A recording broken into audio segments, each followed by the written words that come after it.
Suppose, Lord Russell, this film were to be looked at by our descendants, like a Dead Sea Scroll in 1,000 years' time.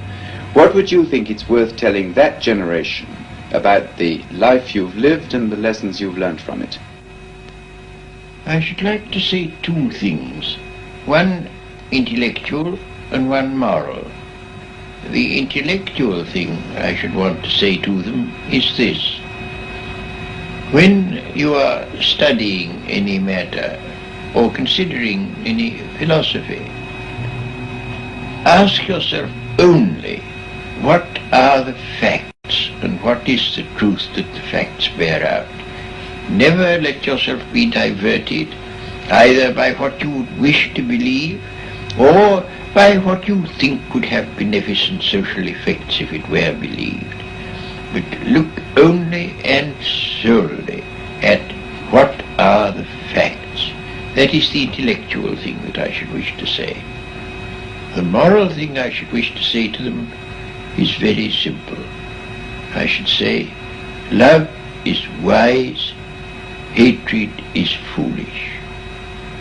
In this world, which is getting more and more closely interconnected, we have to learn to tolerate each other.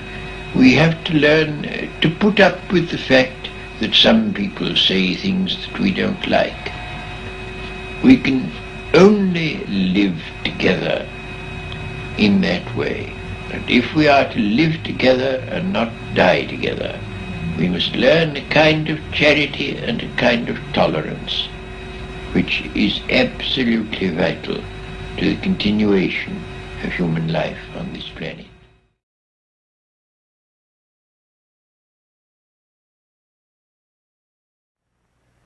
Today, every inhabitant of this planet must contemplate the day when this planet may no longer be habitable. Every man, woman, and child lives under a nuclear sword of Damocles, hanging by the slenderest of threads, capable of being cut at any moment by accident or miscalculation or by madness.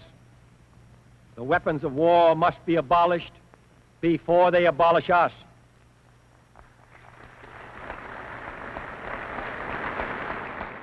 So here's what you should have done if you were a Nazi and you wanted to win the war.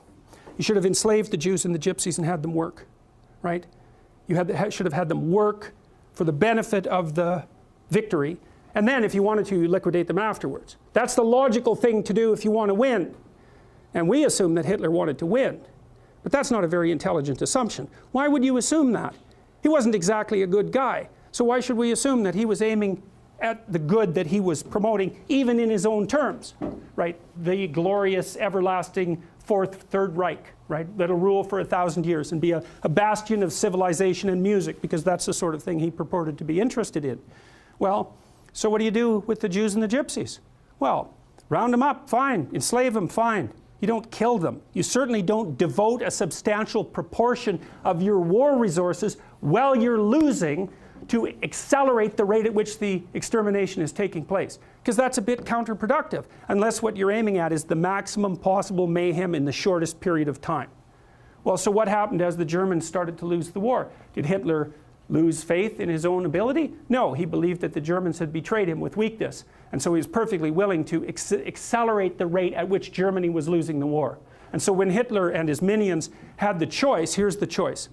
You can suspend your unnecessary demolition of people, win the damn war, and then pick it up afterwards. Or while you're losing, you can just accelerate the mayhem even though it's counterproductive.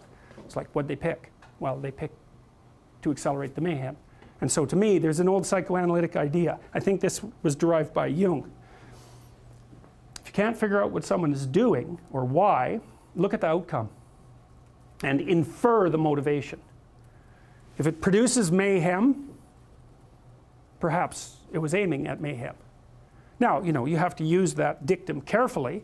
If someone's irritating you, maybe it's because you're irritable and you should sort yourself out, but maybe it's because they're actually aiming at irritating you.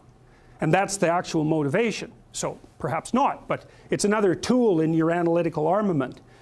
So And so you see, well, and this is the thing about warfare that's so interesting about because you can attribute it to territoriality.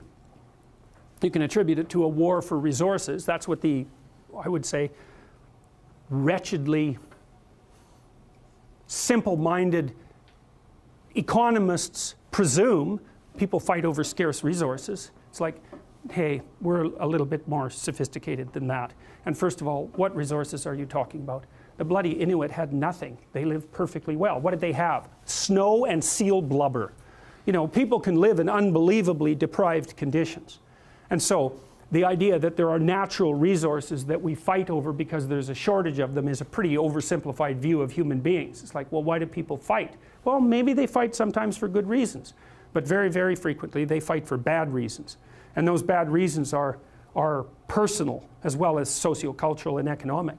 You know, if you were a Nazi prison guard, for example, whatever pathologies you were carrying around in your destructive little soul, whatever element of Cain was deeply embedded in you, had the opportunity to be manifest fully at every moment of your waking existence, right? You had these people who were completely beholden to you, with no rights whatsoever, to whom you could do whatever your evil little heart determined. You think, well, maybe that was a motivation for putting them there to begin with. And all the cover story about, well, we're trying to build the Third Reich and we're trying to stabilize the state and we're trying to do all these good things. Maybe that's just a cover story for the real motivation, which is nothing but what? The construction of death camps that killed 6 million people. How about that? And the obliteration of 120 million people on the planet, and the leaving of Europe in ruins